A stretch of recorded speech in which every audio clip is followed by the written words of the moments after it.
Hey everyone, it's Chrissy from Everyday Survival Gear, and today I'll bring you the Vollsion UC20. Just a quick disclaimer, this light was given to me by Vollsion. I'll try and do a fair and unbiased review like always. Alright guys, as I just said, today I will be reviewing the Vollsion UC20. Basically I'll do what I usually do now. I'll tell you what it came with. Came with the clip, that's there, lanyard, and the window breaker. The window breaker doesn't actually come on, it comes off, and then it just comes flat like that, but that's what it comes with. Also spare O-rings, I'll put those in the camera. And this is the box that it came in. I'll move these off. Let me pick up the camera a bit so you can see it. So yeah, that's what is included with this light. Alright guys, I'm going to try and film this as best as I can. I'm in my room, it's almost 2 AM, and I'm just trying to get this review done because the one's already up on BLF. So basically, this comes with a Cree XML2. As always, it's in the front of the light. You can see it there. Actually, by looking at it now, at the start I thought it was a T6. But it's not, it's definitely a U2 or above, because I can tell by the bonding wires. Cool. Deep OP reflector. So basically the reflector sits there at the front. Also, obviously, as you can see from the camera, it's also got AR coated glass. It's got a broad voltage circuit, so it can run on one 18650 or two 16340/CR123s. It weighs about, they said 72 grams. When I weighed it, it was about 79 without the battery and anything else attached. So I'm not 100% sure if my scale's off, but it's around the 70 something grams. It uses a constant current circuit, so you should always get the same level of brightness over a set amount of time. Unlike a direct drive circuit where you get more brightness at the start, and then as it fades, you'll get less light. And it's got a memory function, so when you turn the light on, and then you want to turn it off, and you turn it back on, it's still got the same modes. So it's got 3 brightness levels and a hidden strobe. So you got your high, then you hold it, you will have your medium, and then you have your low. We can see a bit of PWM there. And then once the light's already on, we'll double click, and that'll take us to strobe mode. That got rid of the PWM, didn't it? And then once again, you push it once to turn off the strobe, and push it again to turn off. So when you push it again to turn it back on, it'll be on low mode again. Turn it back to high, you just hold it, and then it's back to high. Easy as that. Alright, so this ring here for the electronic switch, the switch and the ring itself, they're both stainless steel. The clip itself is also stainless steel, that's been anodized. And the window breaker, which I misplaced now, is also stainless steel. Okay, so I found it. It was just underneath the camera. That is stainless steel. Even though it doesn't look like it, because it's been painted, or it appears to be painted, it definitely is stainless steel. So as I said, the front bezel is also stainless steel, but that's bare, that's unpainted. This light also comes with reverse polarity protection, so if you put your cell in upside down, it's not going to short circuit and blow you up, or at least hopefully not. It's got an anti-roll design, which is mad because these circle lights, they always like roll off. Technically a clip is kind of like anti-roll because you roll on the clip, it's not going to roll over. But you can see it here how the back of this light is flat. See how that part's flat? So it'll roll this way, it'll roll this way, it'll even roll up the top kind of. But underneath it's not going to roll because that part's flat. Got a flat towel design, so if you take this window breaker out, you can towel stand this light, which I'll show you now. The light can be towel stood like so. So you can use it as a working light or whatever that you want to do.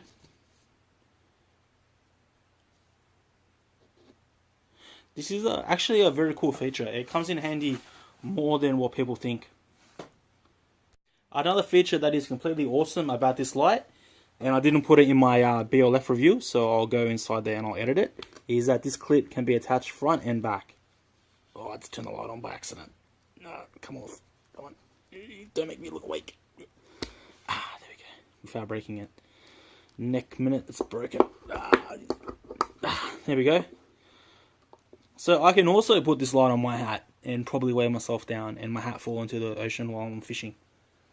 But that's another point, is that this is IPX8 rated to 2 meters underwater, and drop proof, drop resistant to 2 meters, which is great. As usual, constructed from CNC milled aerospace grade aluminium alloy. So to be expected nowadays on all lights pretty much. Also, which isn't to be expected, is Type 3 hard anodizing. A lot of lights I've been getting lately have been Type 2. I think manufacturers do that just to save a bit of money. So it's great to see that this light is Type 3. Alright guys, now I'll just run through the output mode. So as I was saying, one click on. So that's high mode. High mode is 850 lumens. ANSI F41 rated lumens.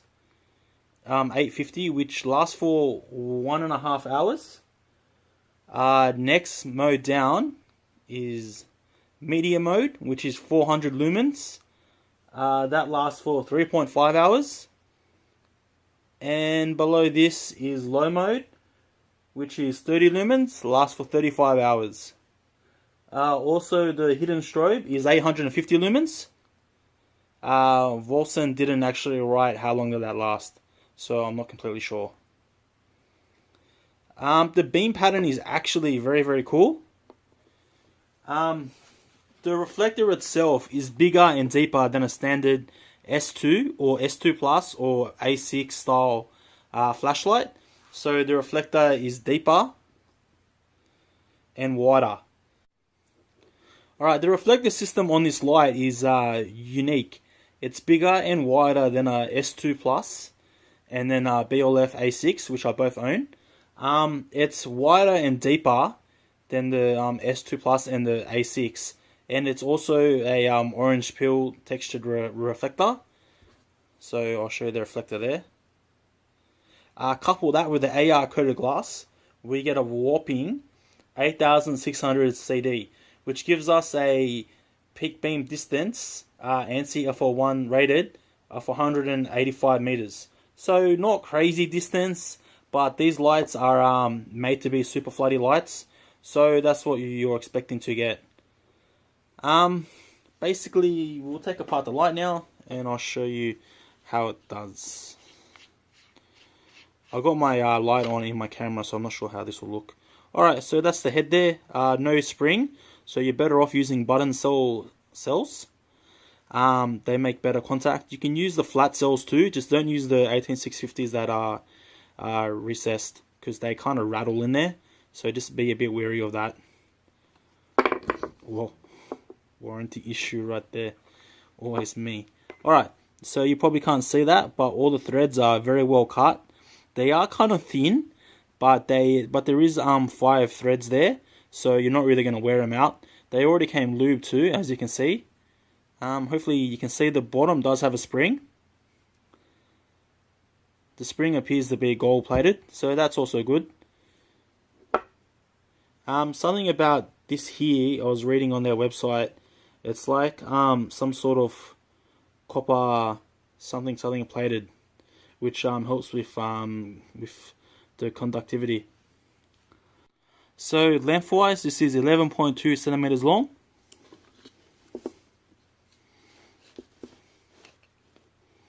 I gotta get batteries for this caliper.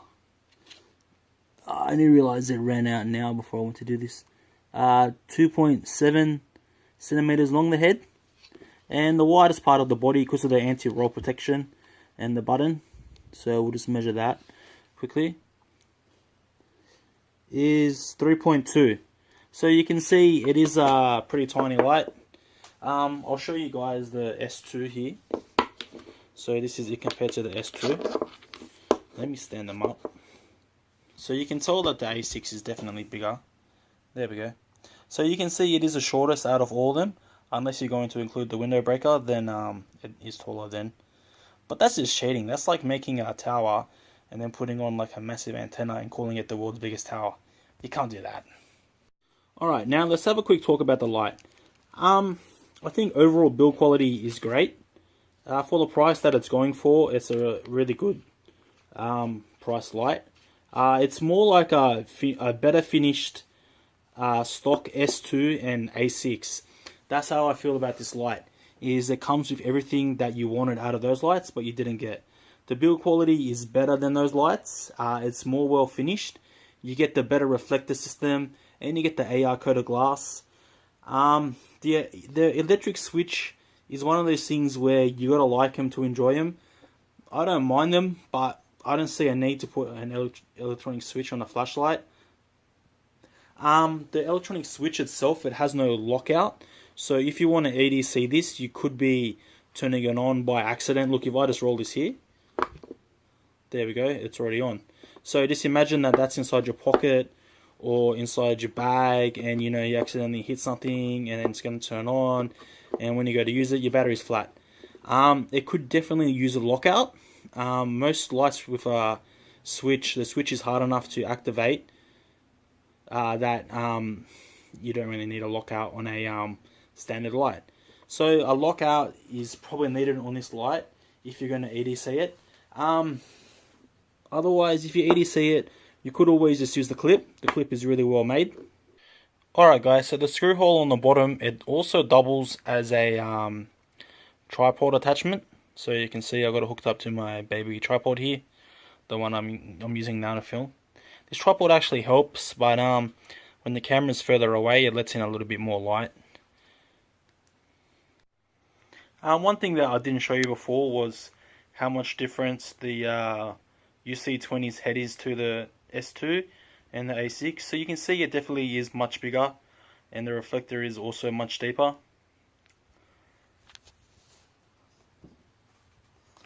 And also I'll show you the length again. You can see it is also much shorter. And surprisingly, the actual tube of the battery holder tube is actually thinner than the other two also. But the head, obviously, with the bigger reflector is bigger. Alright, that's pretty much all the specs, and now I'll take you guys outside. Alright guys, so before we go outside, I just wanted to check if I could actually put this on my hat. And look, it actually sits there still. It actually goes on my hat. How awesome is that? It's like a bit big, but it's pretty cool. Also, take off the glass breaker, because if you don't, you're going to get a headache, or I just did. It doesn't fit lengthwise. Unless you got like one of those massive hats that's out to here, like a sombrero, then like you should be able to whack it on pretty cruisy. Alright, now let's go outside and see how this does. And I've got all hands free, so who knows where my hands are going to be. But truth be told, seeing that all my hands are free, I'm just going to juggle the A6 and the S2 around like so. Juggle. Until I break one, and then I got to solder it to fix it. Always happens. Alright guys, now we're outside, and I've got the Vollsion UC20 on high. As you can see, it is a super wide beam. It's a wider beam even than the S2 and the A6. It's a bit chilly night. It's been getting warmer lately, and now it's just gone cooler again. Alright, you can see it lights up my whole backyard pretty easy. I have a sneaking suspicion that this is more than 850 lumens. I think it's around about 1,000, to be honest. But I'm not quite sure. So we will compare it to the S2 Plus and see how it does, because I know that that's about 1,000 lumens. The head's starting to get a tad hot now, but not that bad. So we'll switch modes and we'll see how it does. Low mode, which if I remember correct is 400 lumens. Sorry, this is medium mode. It's 400 lumens, not low mode. Low mode's next. So you can see even on medium mode, it puts out a great amount of light. Because it is super spread out, but it does kind of seem a little bit dimmer than 400 lumens. But it is lighting up like literally lengthwise my whole backyard. So from, you can see it lighting up there, all the way to there. So that is like the whole length of my backyard. Then we've got low mode, which is 35 lumens. I got that one right. You can see that it's still fairly bright even at 35 lumens. You can see to the back 15 meters away, easy. You can see it lighting up that chair, which is about 10 meters away. You can still see slight PWM. The chair at the fence is 15 meters away also. Okay, now back to high mode. So let's try something and see how this reflector does at 100 meters. Okay, so that tree in the very distance is 100 meters. I can see it getting lit up pretty well. Even though it is like very diffused, I can still see the tree is lit up. So it does definitely easily reach 100 meters. So it would go further than that. Alright guys, this is my modded S2 Plus. You can see that the tint is a slight tad lighter. It's more neutral than the UC20. It's about 1000 lumens. Thereabouts. And then that's the Vollsion UC20 on to the left and the Convoy S2 Plus to the right. So now you can definitely see the difference in the tints, that the S2 Plus is a definitely lighter tint. Output wise, they're both pretty similar. I wouldn't be surprised if the Vollsion was a little bit brighter, but that could also just be the tint.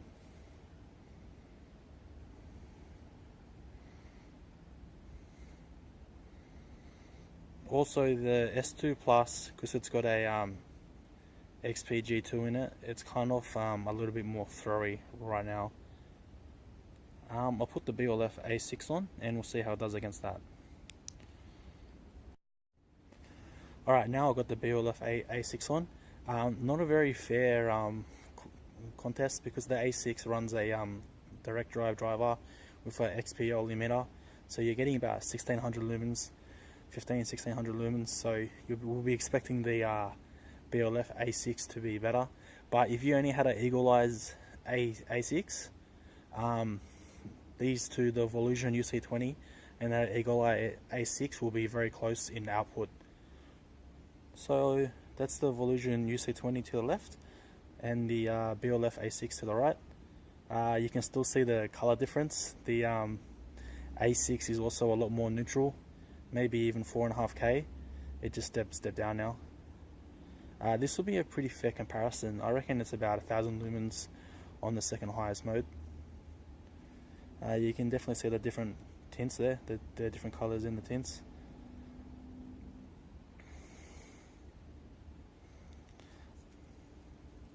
So I think all in all, the Vollsion UC20 definitely holds its own.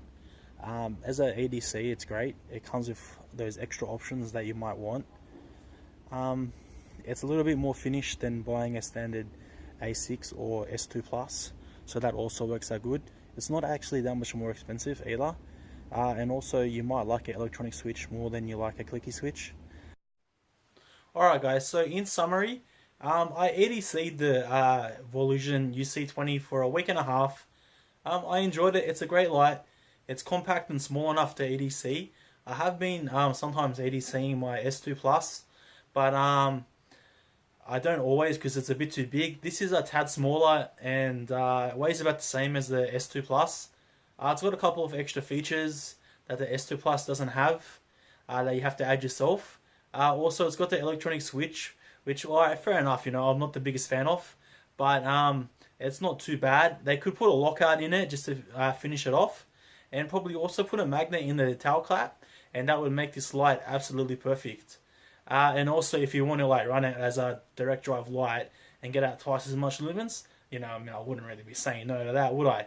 All in all, if you're in a country that isn't backwards a bit like mine, you can run to the shop and buy CR123s.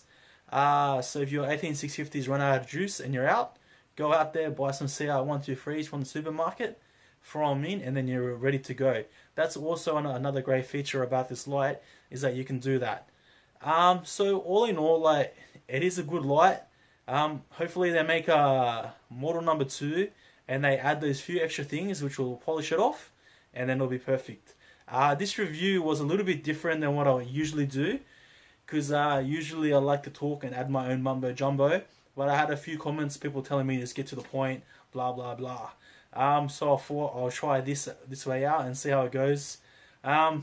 I don't really enjoy it quite as much as adding my mumbo jumbos, but hopefully this video isn't 21 minutes long like all my other ones have been lately. But I won't find out until I edit. Anyway, guys, if you enjoyed this, please like and share, and also, if you don't mind looking at my head, subscribe. Alright guys, thanks for watching.